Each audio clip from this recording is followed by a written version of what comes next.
Hi guys! Gusto niyo bang malaman kung paano mag-lock ng apps like Messenger or Facebook Messenger gamit ang Android phone? Ayan. So, punta kayo dun sa settings. Ayan. Tapos, hanapin nyo yung security and privacy.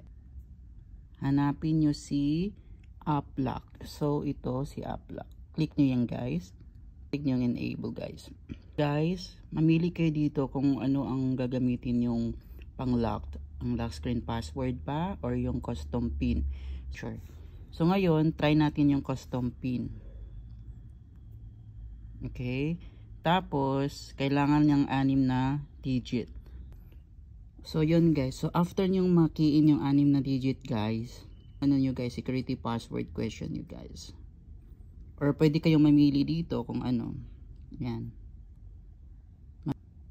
What is your father's name? Of course, I miss you, tatay. Tapos, click finish. Ayan. So, dapat naka-blue siya. Click nyo yan. O, blue na siya. O, diba may lock na siya, guys.